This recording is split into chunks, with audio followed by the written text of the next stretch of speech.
Good afternoon, everybody. After 2 months of talks, we arrive to the end of this journey with the artist and with this meeting.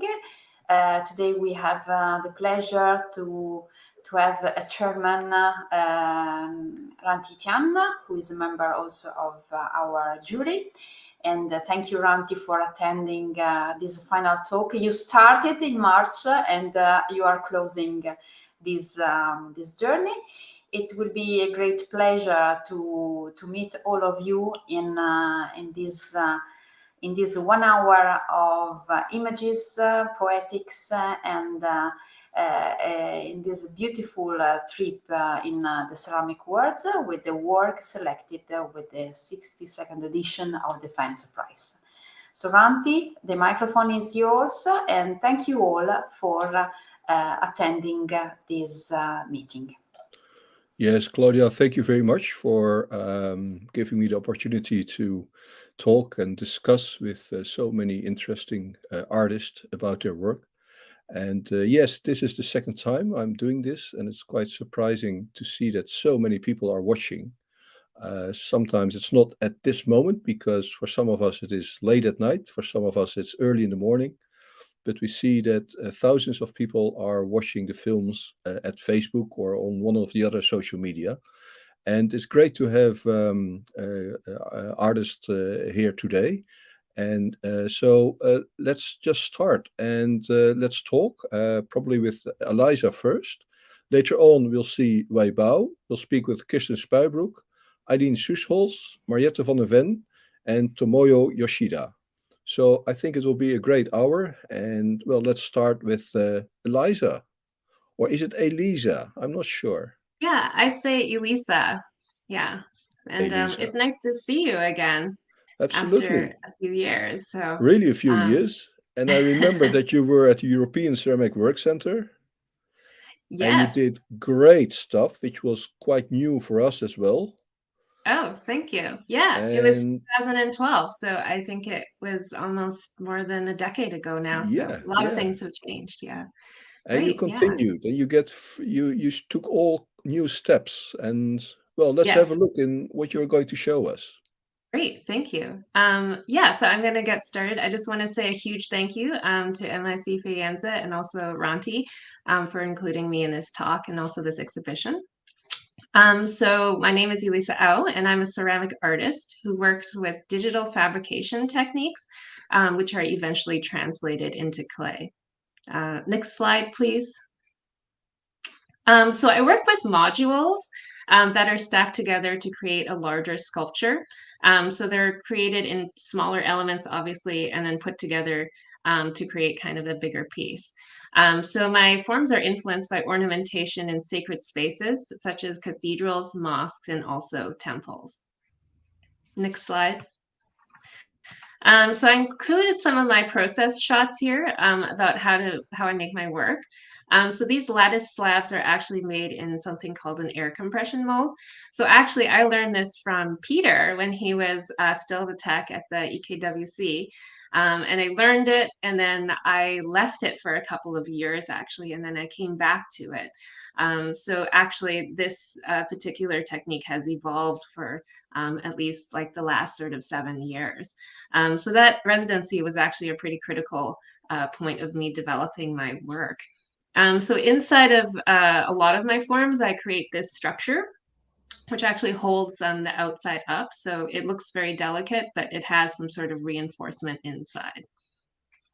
Next slide, please. So I'm really influenced by the architectural units of the brick, the tile, and pillar, which are central to my work.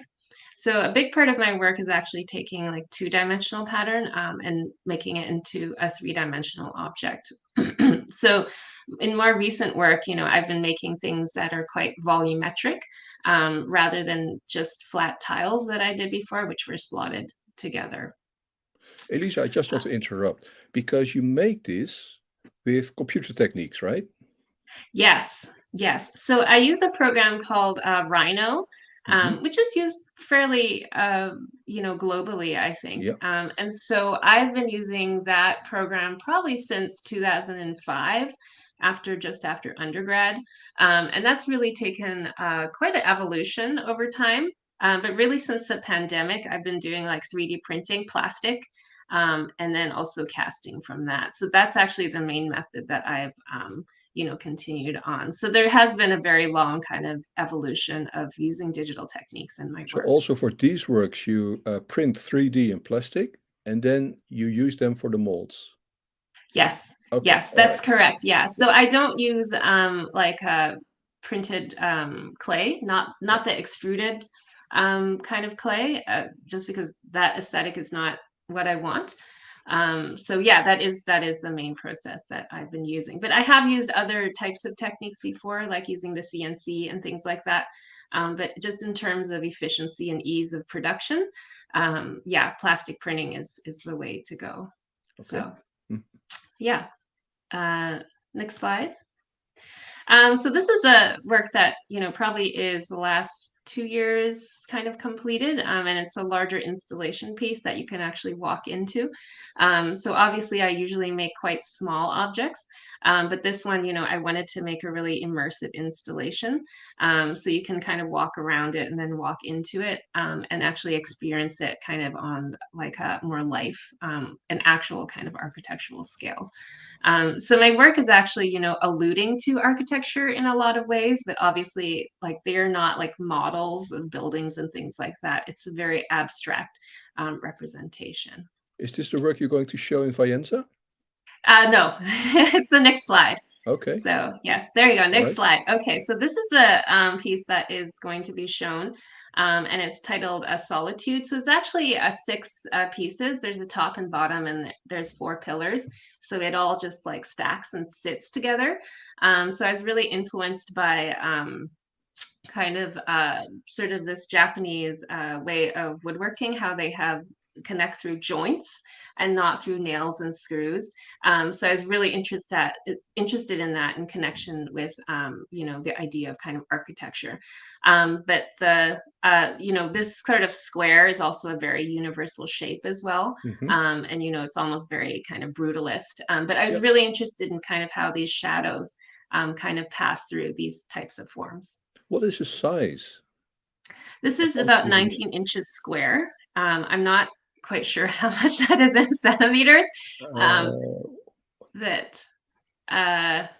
Maybe 60 inch. or something like that. Something like that. Maybe, maybe 60 centimeters square, something like that. Okay. Yeah, so it is fairly sizable for how I usually work. Yeah. So you can also show the next slide, which is the detail shot. So my work isn't culturally specific, but the main kind of aspect of my work is to address the universal desire to understand and translate the divine through pattern and ornament. So thank you for your attention. Yes. Well, thank you, Eliza. It looks really great. I'm looking forward to have a close look at this in Faenza. Yes. Thank you very much. Great. Thank you. All right. Well, let's go further with Wei Bao. And can you hear me? Yes, you're on air right now. Yeah, perfect. Yeah. What is the right way to pronounce your name? Is it Bao Wei or Wei Bao? In Chinese, you can call me Bao Wei. Okay. Yeah. All right. Because my first name is Bao. Yes. Okay. Yeah. And you're in China right now. Yeah, I'm in China, Jingdezhen. All right, in Jingdezhen, the paradise of ceramics, right? Yeah. Okay. Well, let's have a look what you're going to show. Okay, sure.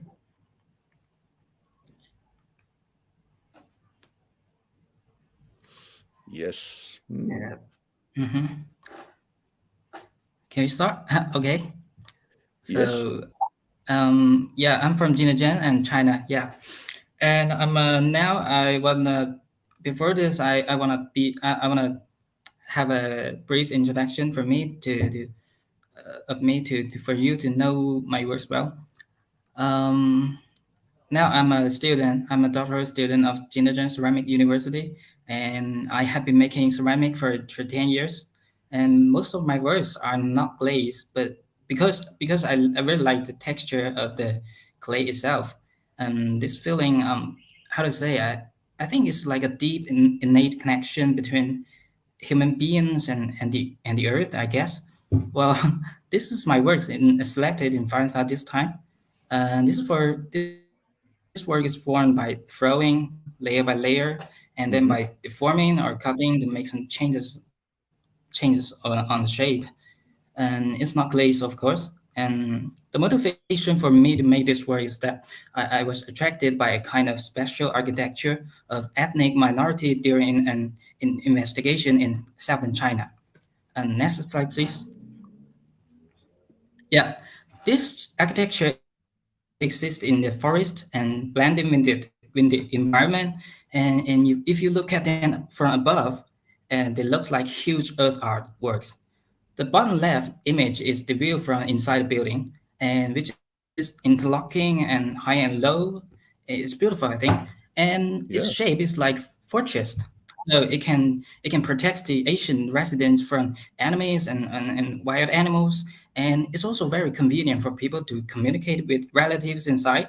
So the concentric circle structure of the building is also the externalization of family cohesion. But however, as shown in the picture on the right, this kind of architecture is gradually disappearing along with the urbanization.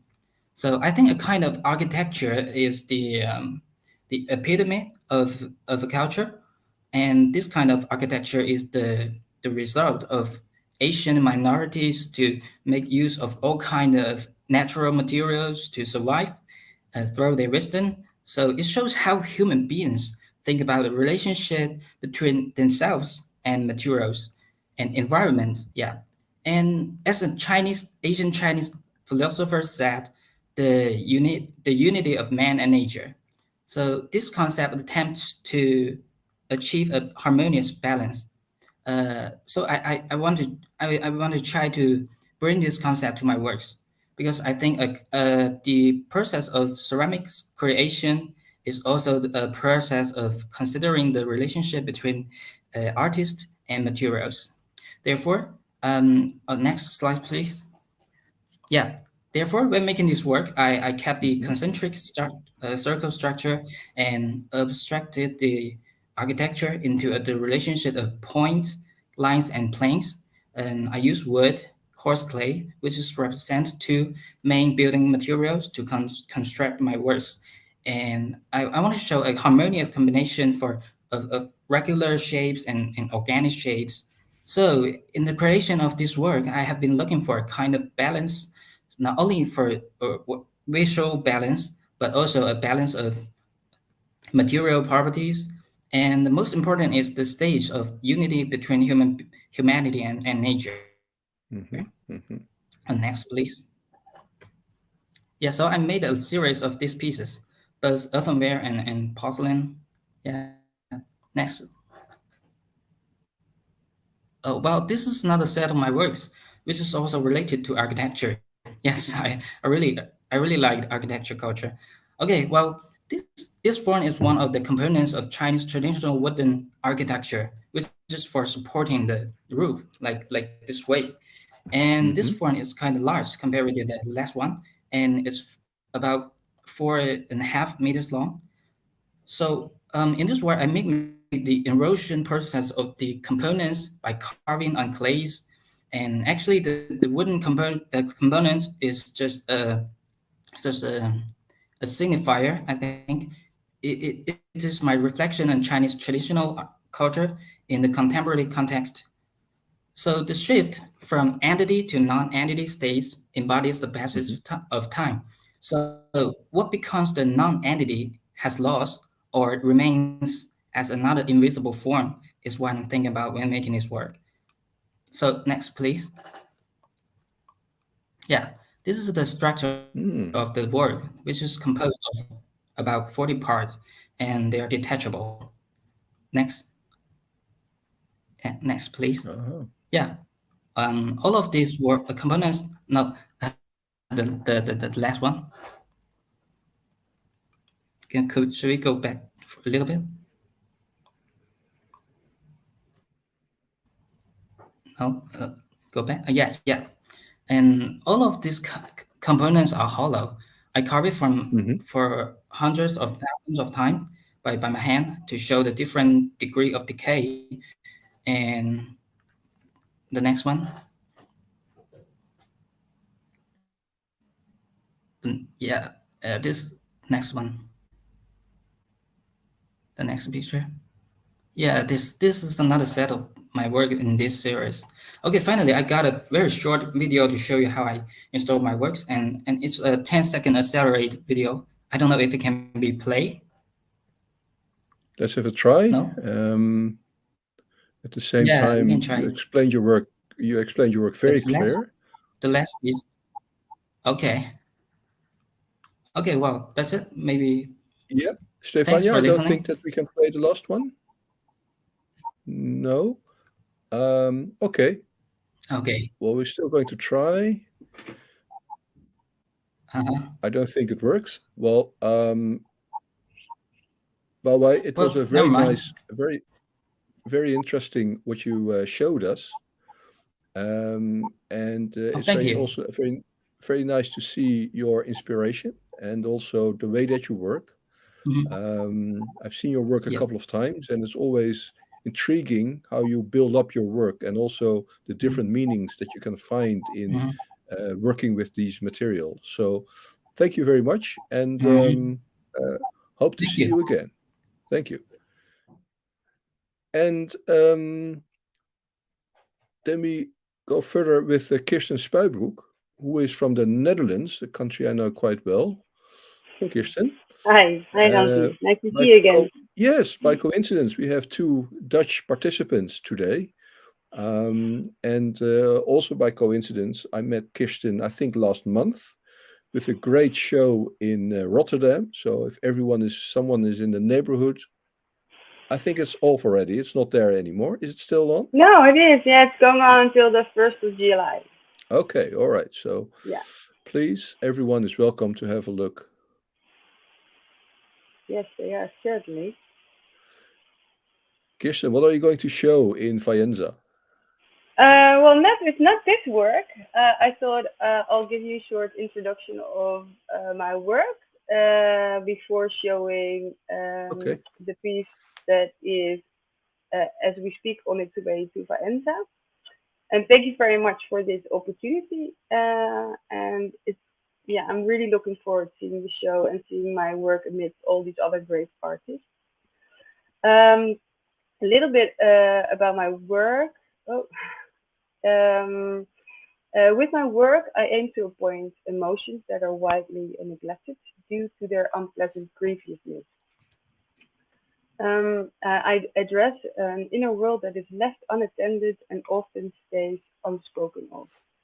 I tend to communicate the presence of all forms of grief, showing the importance, the necessity of accepting that this too is part of life and allowing room for feelings of sadness and unpleasantness is vital for growth. I do so by working with real flowers. Flowers to me are symbolic for life itself, but also its passing of time, beauty and decay. Flowers are an essential part of my work.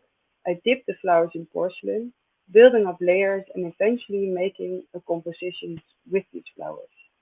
Once the composition is made, the piece goes into the kiln, burning away all the flowers, leaving but the imprint of something that was, leaving a void.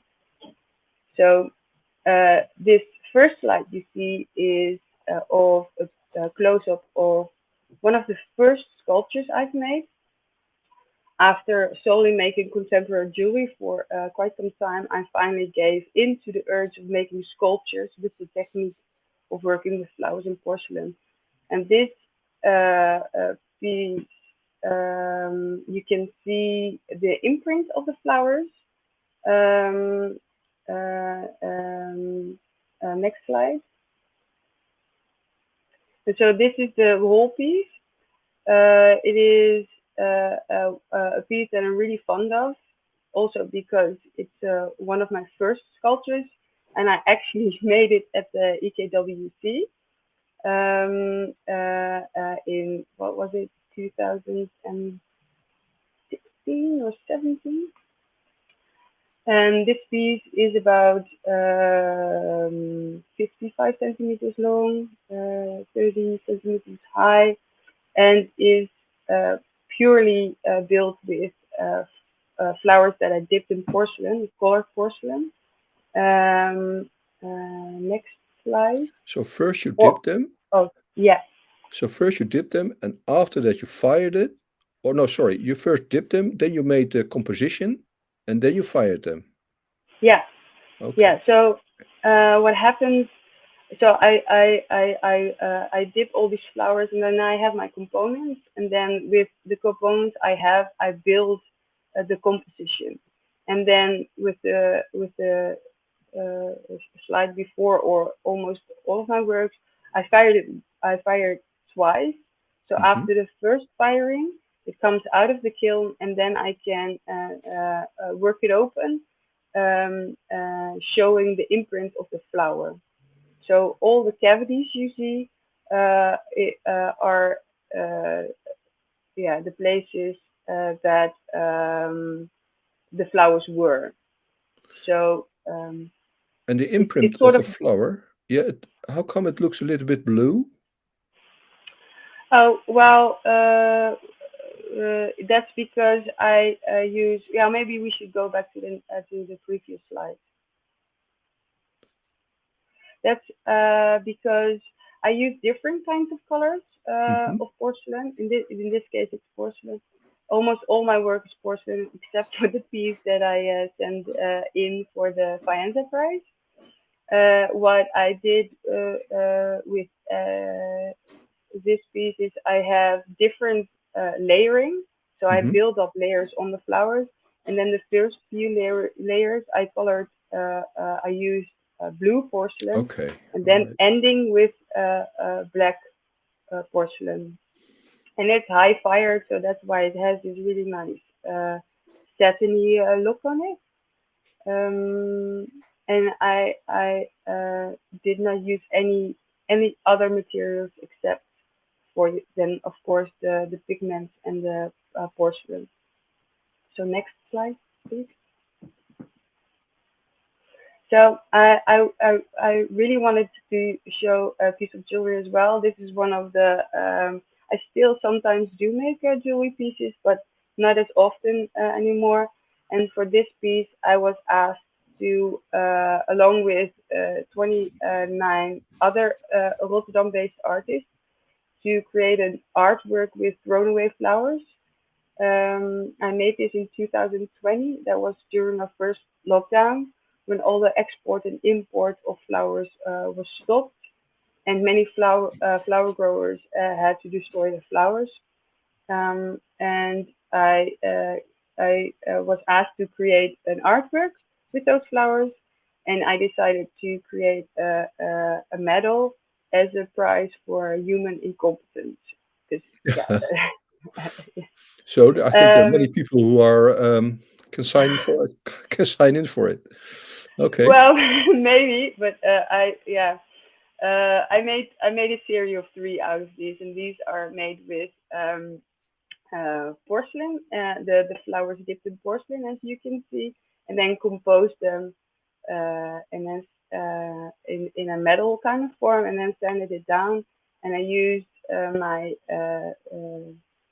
skills in goldsmithing, so you can see a silver backside with a ribbon, like you would normally see in medals as well. Yeah. Mm-hmm. And then, so next slide. And this installation I made because in my studio I have a drying rack for my flowers, and that's purely practical. But when the flowers hang drying, it shows a really dramatic, poetic image that is not lasting, and it's part of the process. And with this installation, I try to capture that dramatic yet poetic image for the eternity. And so this is a distilled kind of way of what you can see when you enter my studio, and I really wanted to bring a little bit of my studio to the outside because yeah, my experimentation, the experimentation part in my work is really important to me. Next slide. And then this is a close-up of the same piece. And what I really wanted to do with this piece is, and I kind of tried to do that where I can, to show my background in contemporary jewelry. So for this, I used, so my flowers hang on thread, cotton thread, and for this piece I used 14 karat gold as a replacement for the what is it, cotton? Yeah. So, and then maybe if you don't have any questions, we'll go to the piece I submitted. Yes. So this is the piece I submitted, Persistent Being, and this piece is about 35 by 35, something like that. It's not that big, but centimeters. Yeah. Oh, sorry, centimeters. Yeah. And I tend to work and make small pieces just because I feel comfortable with it, and also because this technique I just developed during my last residency at the EKWC that I ended the end of last year, November. And with my work, I tend to use, like, so in the previous slides, you could see that I tend to use the flower itself and not the stem. And I felt like I had perfected my technique when working with the flowers and had too much control over the end result. And I was looking for a more dramatic view of the flowers and the imagery of why I work with them. So with this sculpture, I show a more dramatic perspective of the flower, this time including the stem, but to uphold the flower. So this, maybe this piece has the least amount of flowers I ever used in my work. But to be able to uphold the flower and its stem, I had to build a construction around the fresh flowers to uphold them. And then I dripped over the structure and the flowers with casting clay as if they were tears.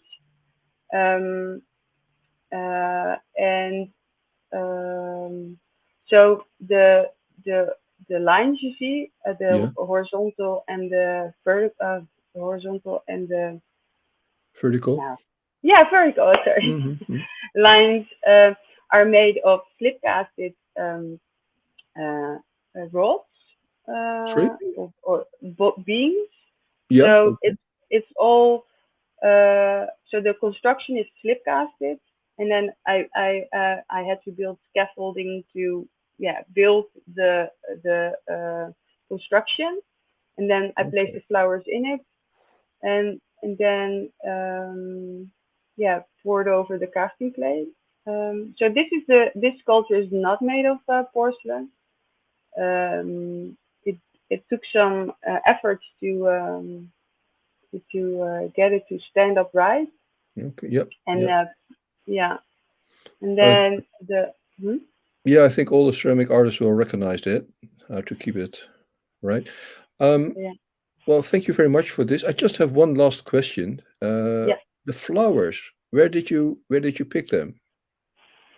Well, I buy them from the market. Okay, and, all right. I look at. I don't know too much about keeping them alive, but I do know how to work with them. So and I look at the way the flower looks instead of yeah, that's for me it's the most important. And because I've been doing working with flowers for some time, I kind of know what works and what doesn't. Yeah. Yeah. All right, Kirsten, thank you very much for this introduction. I think No, it's a thank nice you. introduction to your work, and I'm very curious to see this work in Faenza as well. Thank you very much. Yes, thank you. And our next guest will be Eileen Süssholz.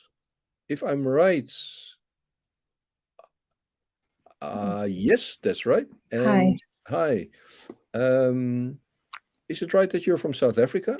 Correct. I'm from South Africa, but I'm living in Antwerp in All Belgium right. at the Okay. moment. So in any way, it is you're in the same time zone anyway. Correct. Yeah. Okay. I'm very curious to have a look at your work.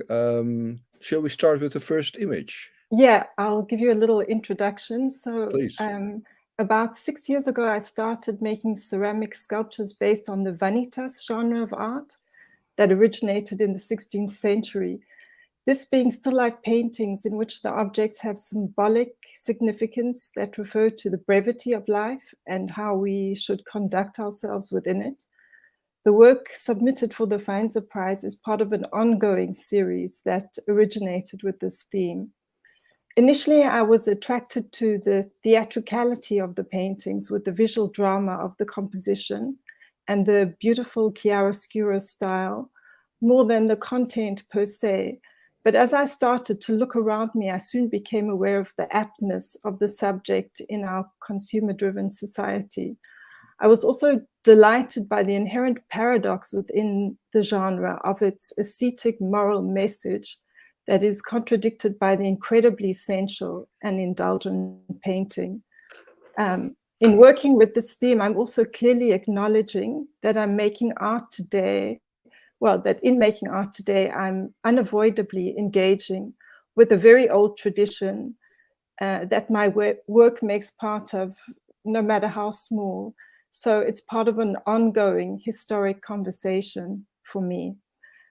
You can go to the next slide.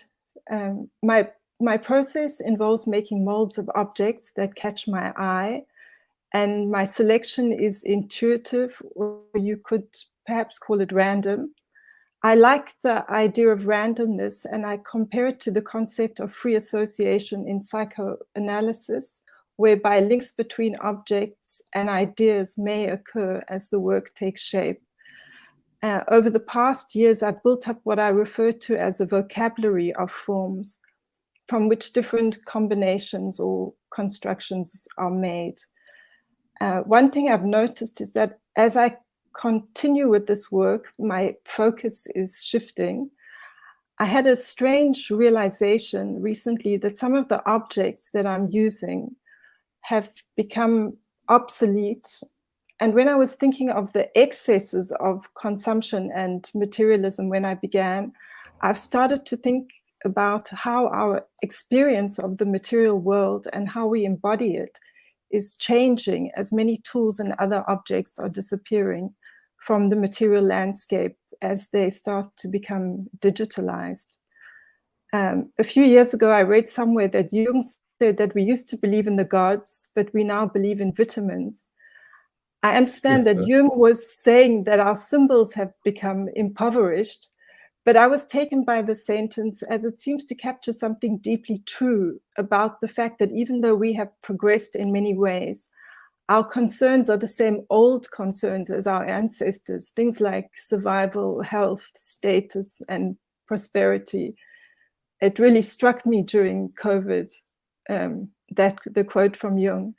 But whereas our ancestors turned to religion, we turn to science.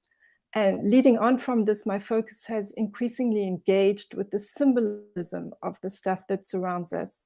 In making my sculptures, I'm reflecting on what our stuff says about us and our deepest desires, and following from this, how these are used to keep the economic wheel turning. You can go to the next slide. Other important influences beside the history of art are advertising, fashion, and the street. By the street, I mean signage that also functions for me as a kind of symbolism or code. It's an attempt to keep order. And I also like graffiti that challenges authority and order. I like construction sites, industrial machinery, and piles of trash that I feel have their very own aesthetic. You can go to the next slide. I'm also interested in ideas around the decline of civilization, and lately I've started looking more intently at text and letters as signifiers. The dishwasher piece, which is in the next slide, it's a detail that you see here, is partly the result of my struggle with the pedestal when showing sculpture. You can go to the next slide. There it is. One of the things that I enjoy about the still life genre is that it occupies what is considered by some to be a kind of a gray area, sometimes called low art, that falls between high art and decorative art. Ceramics likewise inhabits a kind of gray area between domestic functional craft and art. The pedestal seems to want to insist on elevating a sculpture to the realm of high art, and I wanted to avoid this. So part of my exploration is looking for solutions to this problem. Here, the dishwasher becomes both subject and support and blurs the separation of real space from representational space.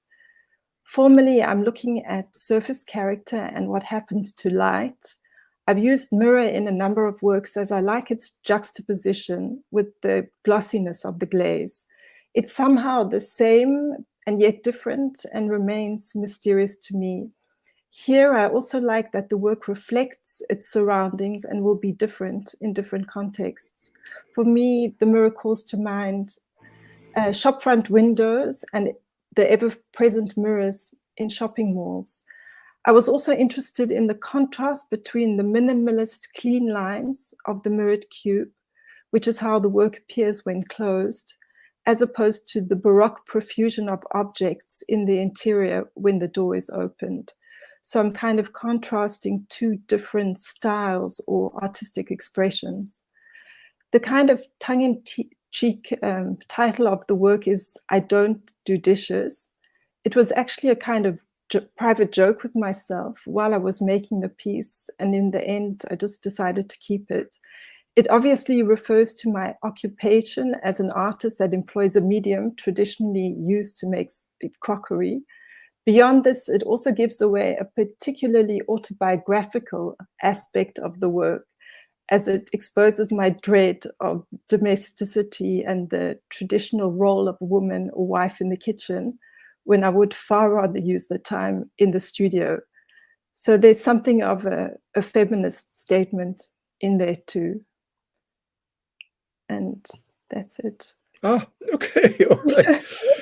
You're giving so many interesting perspectives on art as well as on ceramics, on sculpture.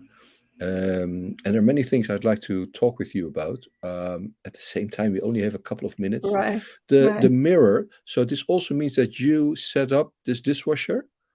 Or yes, I found it. Well, actually, I found an old broken dishwasher that I repurposed, and I covered it with the mirrors, and Okay. And you're referring to many cultural, but also sociological, even historical issues. How important is it for you that people recognize them? It's not that important for me. My idea is that people should bring their own personal experience of life to the work. So it's also because I'm interested in psychoanalysis and therapy, and I think everyone can project what interests them onto the work. So, I mean, that is there, and I think maybe it gives a certain richness if you know my intentions when making the work. But those kind of intentions have also just become clear as I make the work. I'm thinking about it, and whatever interests me is kind of projected onto what's emerging. Okay, yeah. I think we have to go further, but I also want to compliment you with the title that you give to your works. And like this one is I Don't Do Dishes. It's a great work, a great title for a great work. Thank you very much. Thanks, Eileen. Ranti. Thank you. So until now, we have great talks or great artists who showed us our work. And I'm also very curious to have a look at the work of Mariette van der Ven from the Netherlands as well. Yes, you're Hi there. unmuted. Hi, nice to meet Hi. you. Yeah, you too. And I had a glimpse, of course, of your work, not only on the website, but we're also going to see it in Faenza. Can you give us an introduction to your work, please?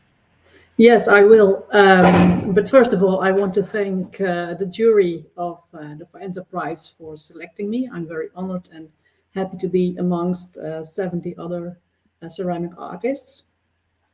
And if you like to excuse me, I want to read a text so I won't have a blackout during my presentation. So when I'm looking at the left, you will see that I'm reading, and maybe later on in the story I can do it spontaneously, but I like to start with a text. Okay, I'll try to interrupt you as much as possible so you get out of your text. Okay.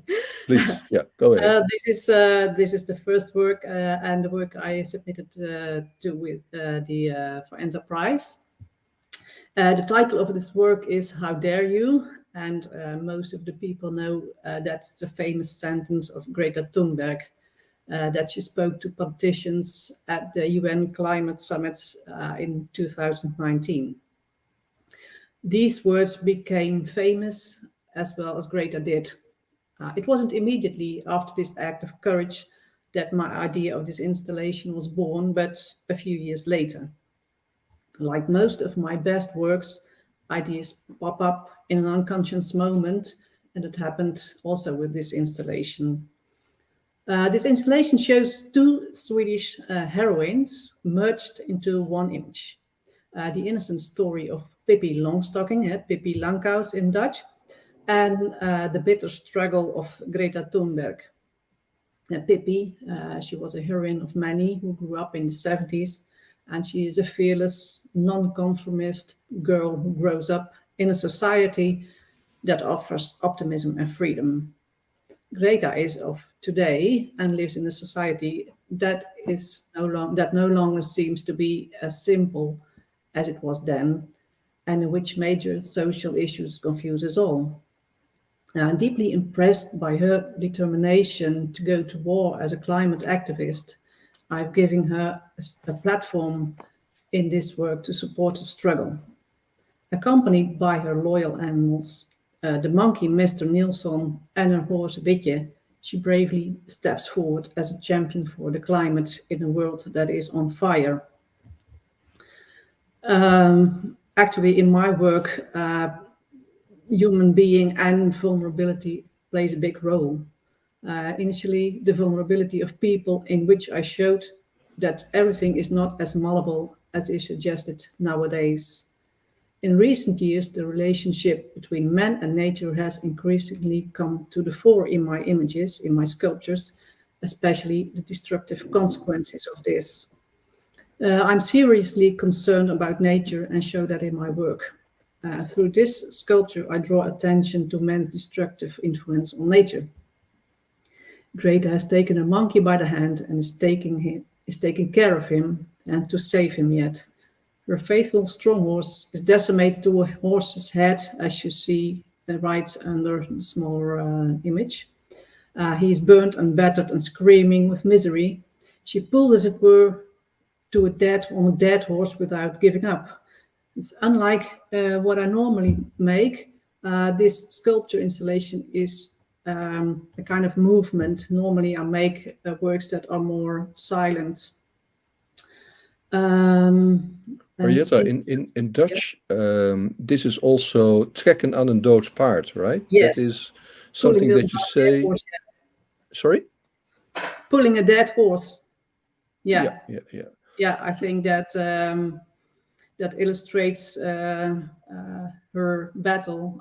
I hope, of course, she will she will succeed her battle, but we all know that it's not as good as we hope we like to do. Well, the subject is clear, I think,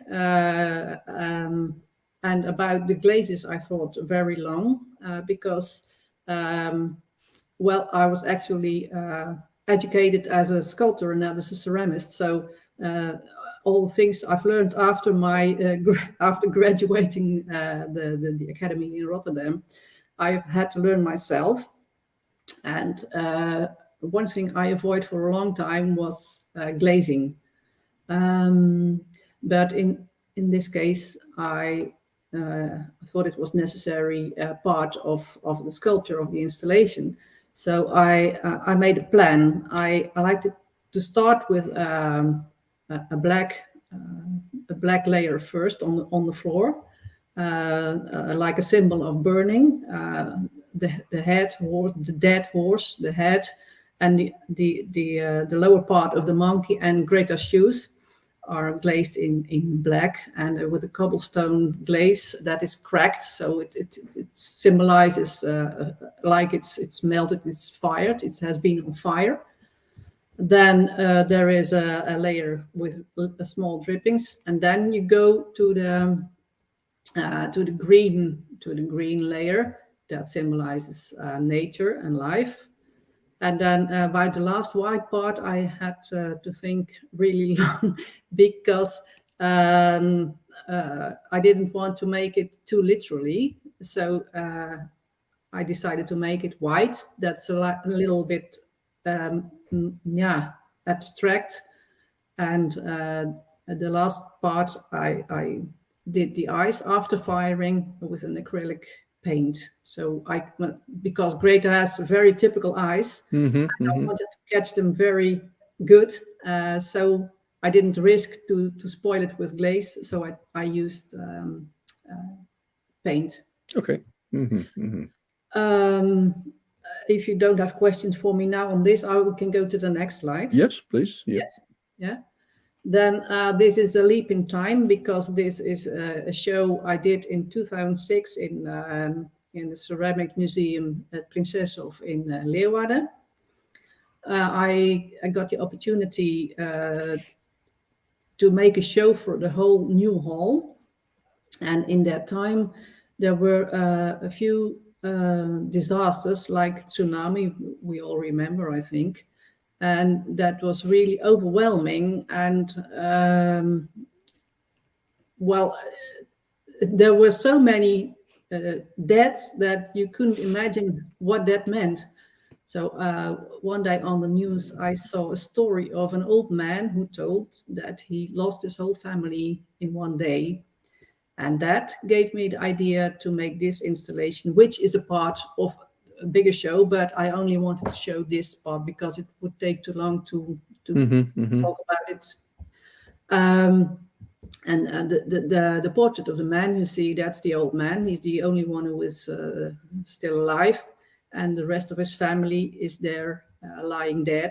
I made it in porcelain, made real life-size people, and I combined that with silk, printed with pictures of my children's skin, and I had it printed in the Textile Museum in Tilburg. It shows that people are sometimes are a victim of nature. And the left image, you see the Dutch ring gymnast Yuri van Gelder. He was very famous and very successful that days, and I went to a training so I could see his muscles, and I made a life-size a sculpture of him. And you see the back now of his body, but if you see him on the front, you see that I did his face a little bit looking down like Jesus did. So for me, he is a kind of modern Jesus, which is a symbol for strength and hope and suffering. Mm-hmm. Maybe we can go to the next slide now. Yes, let's do that. Mm-hmm. This work is a kind of catharsis for me, because I specialized the last 20 years in porcelain, because I wanted to make portraits and sculptures of people, and to, as I said, I avoided glaze. So porcelain is so beautiful of itself, you don't have to use glaze. But actually I started to get fed up with all the white. Mm-hmm. And one day I read something about chromophobia. That's a fear of using color, and I recognized that. So Okay. I thought, now I want to get rid of that fear. So I worked on 5 figures, as you see, and of white porcelain. I worked a year on it because it's technically a very complicated work. Mm. And after firing, I stacked them, and I did that together with glue. And there was a very virgin white sculpture, and I decided Yes. to drip it with acrylic paint, which is Right. in the ceramic church. Oh. Well, and it gave me a very pain in my belly, because it was very out of the box for me to do that with paint. Mm-hmm. Okay. But I realized I did something that released me from that fear, and I could go on with other works. Okay. And Well, Mariette, thank you very much for this one. It's Yeah. I'm not sure if you have other slides, but I think we have to continue, if you don't mind. Mhm. Thank you very much for showing this, and also this last one. It's quite cool to see how someone can get over the concept or the ideas that you can or cannot use glaze or color. Mhm. Or so thank you very much for showing your work, and I'm looking forward to see Greta, or How Dare You, in Faenza. Let's go further and talk with Tomoyo Yoshida. And she's from Japan, and I hope that she can join us right now. We had some problems with her connection some minutes ago, but hopefully she can still join us, because also her work is really worth in having a look at, as well as hearing what she can, how she can introduce her work. Claudia. Yes, so we have some problem of connection with Tomoyo. So if you don't mind, we can try to connect with her later. Okay. And I'd like to show you some images of the work selected for this prize, made by the artists that didn't attend the talk. Yes. Okay. This program of talk. They are few, but I try to show them, also to give them the opportunity to be connected with this online event. So I'd like to ask Stefania if it is possible to show them. Thank you, Stefania. So we will start with the under 35 selection with the first one. Victor Fozzonie, who is from Italy, and he's young but well in career. Let's go on with On Li Peng from China with these beautiful flowers. Let's go on. Tomoya Sakai from Japan with this very colorful installation. Then we have Katrin Schneider from Austria. This is just one piece of the installation she prepared for the Faenza prize. Let's go on. Lawrence Sturla, again from Austria. This very material sculpture, big size, and it's very important piece. Let's go on with the category over 35.